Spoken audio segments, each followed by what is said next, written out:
Bueno, hoy vamos a tratar de mostrar cómo la inteligencia artificial o la tecnología de inteligencia artificial puede funcionar como instrumento financiero y también como herramienta geopolítica. Para ello vamos a hacer un par de analogías con otros esquemas que funcionan en el mundo de las finanzas. Primero explicamos brevemente qué está ocurriendo con la inteligencia artificial en este momento y cuál es la perspectiva. Ahora se supone que estamos transcurriendo la etapa de lo que se denomina la inteligencia artificial generativa, que es aquella que puede generar contenido nuevo, aunque contenido que no supera las ideas ya creadas por el ser humano, es decir, puede generar contenidos que no existen, pero las ideas que están en ese contenido ya fueron creadas por el ser humano, es decir, no se crean nuevas ideas.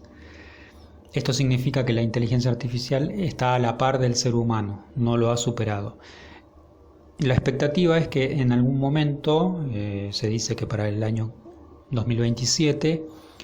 la IA va a poder superar a la inteligencia humana. Ese es el momento crítico. Es decir, va a poder generar ideas nuevas que el ser humano no creó y no está pensando, van a ser nuevas para nosotros, y va a poder replicarse a sí misma y aprender de sí misma, es decir, se va a generar un proceso que va a tender al infinito, al conocimiento o a la inteligencia infinita, y va a ir creciendo rápidamente, ¿no es cierto? Esa expectativa produce una carrera de inversión espontánea en todo el mundo sobre las empresas tecnológicas que trabajan sobre esta inteligencia, es decir, la expectativa de que se va a llegar a ese momento de manera inminente genera inversiones en todo el mundo, gente que está invirtiendo, fondos de inversión, gente particular que invierte en esas empresas tecnológicas, porque se supone que cuando llegue ese momento crítico de lo que se llama la singularidad, que es cuando la inteligencia artificial supera al humano, esas empresas los precios de las acciones de esas empresas van a volar por los aires, ¿no es cierto? Porque los precios de las empresas serían incalculables, porque como es incalculable esa supuesta inteligencia sobrehumana. La cuestión es si verdaderamente se llega a ese punto, o cuando llegue ese momento en realidad se va a caer la idea de que la inteligencia artificial puede superar al humano, y por lo tanto esas acciones se van a caer en picada. Eso es algo una posibilidad si la tecnología no avanza como se supone. También lo que puede suceder es que se siga tirando para adelante, posponiendo ese momento de la singularidad, y bueno, es una burbuja que va creciendo y no se sabe cuándo va a explotar.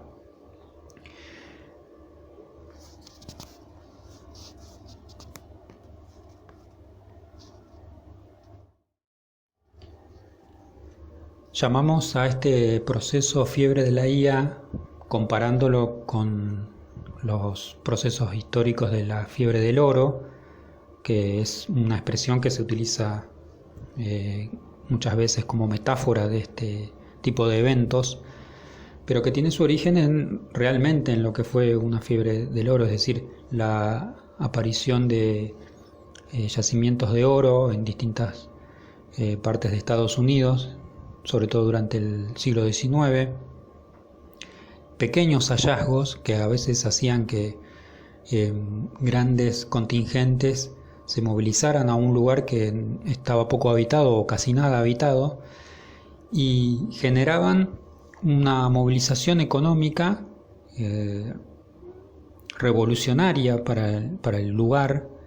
lo que hacía que grandes empresas que abastecían a los mineros y a todo lo que, o a los buscadores de oro en realidad, y toda la infraestructura que era necesaria para realizar ese trabajo, se llevaran todas las ganancias, y esos buscadores de oro en realidad terminaban perdiendo plata y trabajo porque no encontraban nada. Al final había sido solo un hallazgo mínimo que después no tenía las repercusiones esperadas, o sea, no se encontraba la cantidad de oro para la cantidad de buscadores que había. Entonces el funcionamiento es que hay un montón de gente que se moviliza, trabaja para realizar, llegar a un objetivo, digamos, que es encontrar el oro. Toda esa gente genera un movimiento en la economía, pero después el hallazgo no coincide con la expectativa. Entonces hay un montón de trabajo que se realizó y no es remunerado, es decir, los buscadores de oro no tuvieron ninguna recompensa, solo muy poquitos, pero sí las empresas que abastecen toda la infraestructura se llevan toda la ganancia, que es la inversión de todas esas personas particulares. ¿Qué tipo de empresas? Los bancos principalmente, porque dan créditos a las empresas que van por ejemplo, empresas constructoras, las empresas que venden los materiales, ya sea para levantar las instalaciones, porque en muchos casos son lugares que están deshabitados, las herramientas para la búsqueda, etcétera, el alimento, todo lo necesario porque lo que se genera ahí alrededor es un pueblo, o si ya había un pueblo, ese pueblo se levanta de manera ficticia, porque cuando pasa la fiebre del oro, todo vuelve a la normalidad y hay un montón de gente que se funde porque invirtió pensando que invirtió en sus negocios. Por ejemplo, alguien que tiene un comercio invierte porque piensa que va a venir mucha gente a ese pueblo, toma créditos, compra mercadería, pero después la gente se va y ese comerciante tiene que pagar el crédito y no vende la mercadería. Por lo tanto, lo que terminan ganando son los bancos principalmente, pero también otras empresas aleatorias.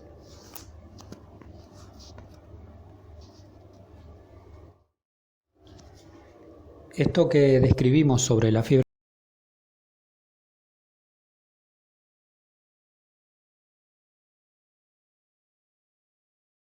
recurrente en el mundo de las finanzas, o en realidad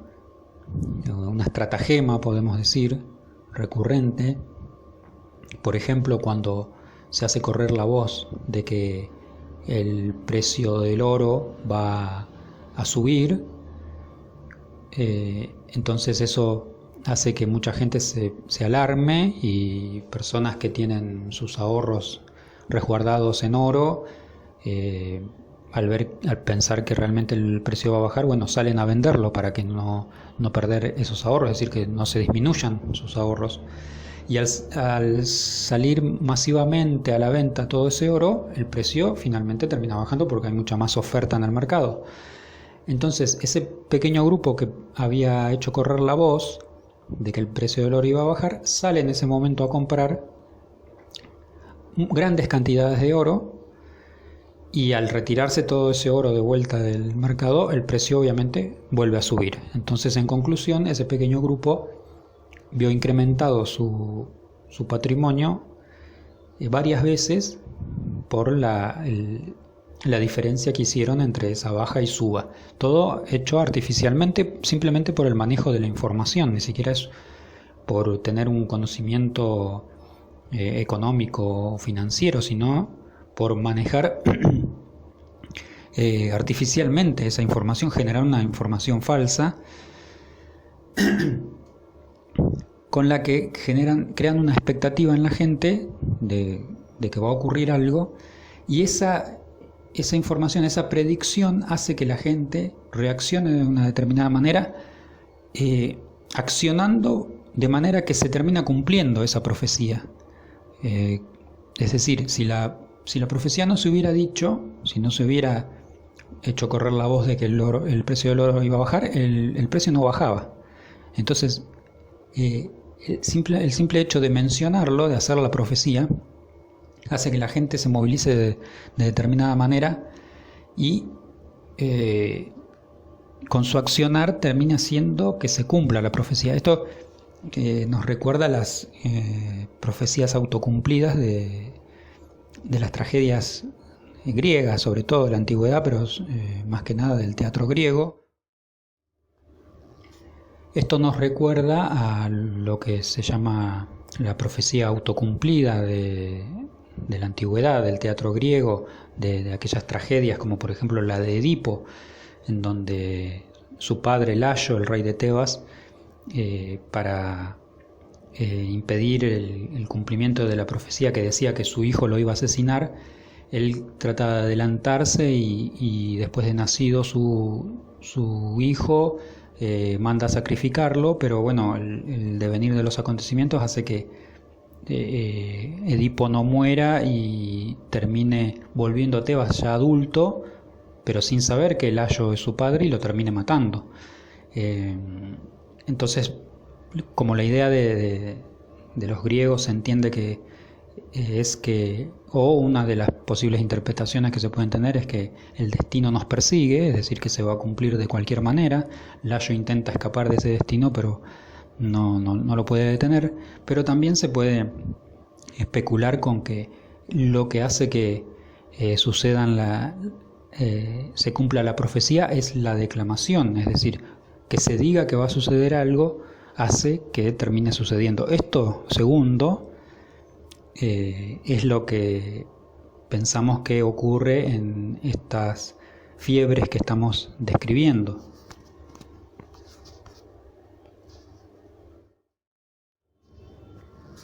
Un esquema similar a esto es el que presenta lo que se llama la estafa Ponzi o estafa piramidal, en donde hay un primer promotor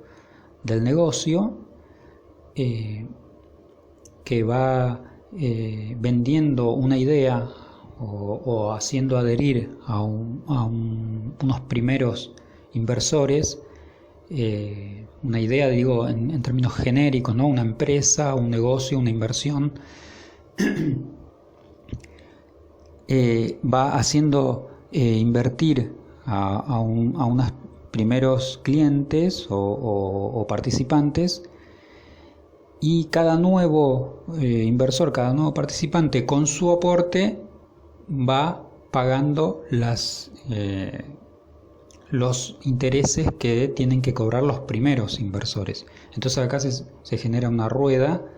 en donde siempre tiene que haber nuevos inversores, porque en el momento en el que esta empresa o esta inversión, esta idea deja de tener enganche para la gente, es decir, la gente ya no le atrae, se corta ese flujo de nuevos inversores y ya nadie, los que habían invertido primero, no pueden recibir esos intereses, y ahí se cae la estafa, o se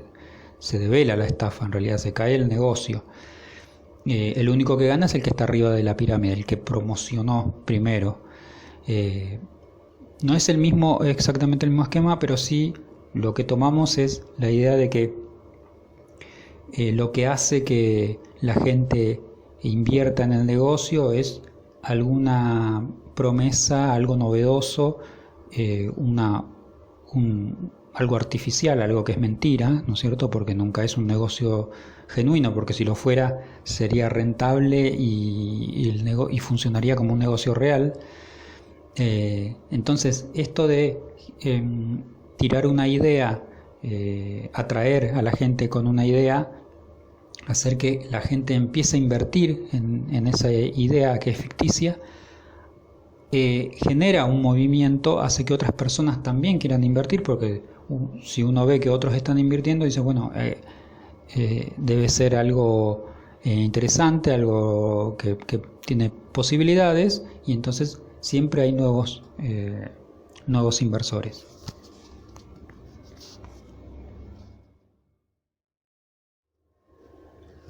Para terminar, vamos a leer un fragmento de la novela La Bolsa de Julián Martel, un escritor argentino que publicó esta novela a finales del siglo XIX, 1898, si no me equivoco, que trata de la bolsa de valores y los manejos espurios y este tipo de artilugios que tienen los corredores de bolsa o inversores, distintas personas también vinculadas con la política y del mundo empresarial, en donde se crean fortunas de manera ficticia por movimientos bursátiles generados también con este tipo de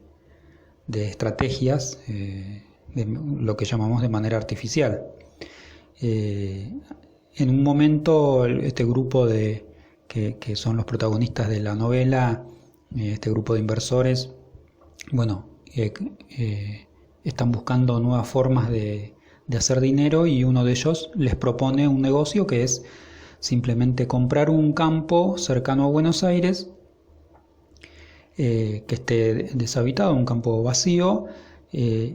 crear un pueblo ficticio, que parece que existe un pueblo que está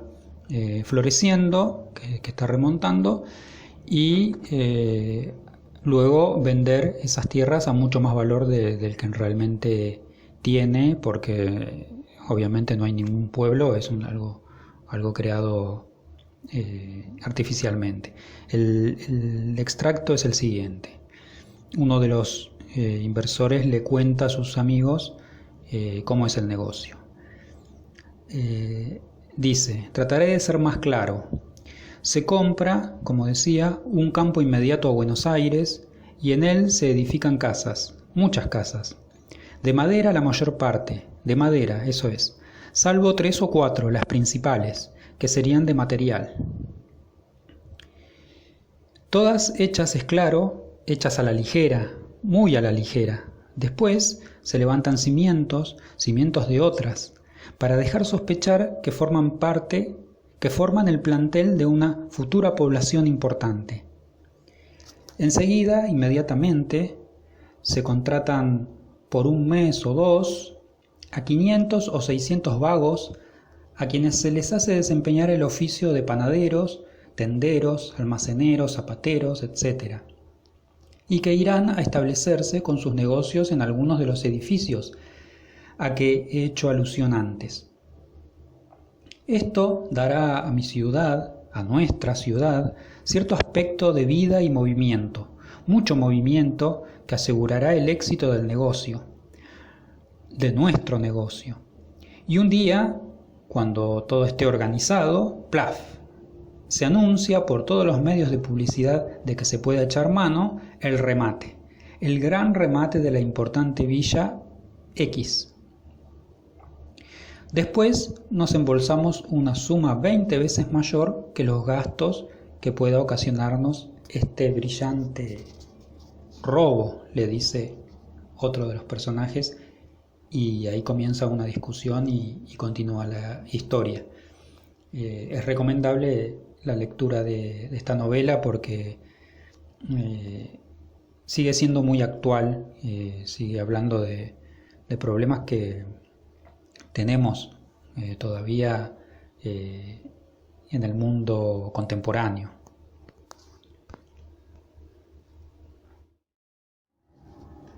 Habíamos dicho al principio que íbamos a analizar este fenómeno, ya sea como instrumento financiero o mecánica financiera, pero también como herramienta geopolítica. Y en ese caso, lo que podemos decir en la segunda forma, hacer un paralelismo con lo que fue la carrera espacial en la época de la Guerra Fría, en donde se planteaba un progreso en una tecnología determinada para cumplir un objetivo que era conquistar el espacio, y entonces en esa carrera tecnológica también se movilizaba toda una economía, pero en este caso se daba en una competencia entre dos potencias o entre dos imperios, se podría decir. Y ahora, con la inteligencia artificial, el fenómeno se repite de alguna manera, en donde también hay potencias que están invirtiendo en esta tecnología con la visión de que al llegar a ese objetivo de la inteligencia, de la singularidad de la IA, van a cambiar los términos o las condiciones de esa competencia geopolítica, ¿no es cierto? Los poderes se van a movilizar, van a cambiar de lugar, lo mismo que se pensaba que iba a ocurrir con la conquista del espacio, ¿no? La potencia que conquistara el espacio iba a tener un control mayor, un poder mayor, y se iba a sobreponer a las otras potencias. Esa es la idea de lo que está ocurriendo ahora también.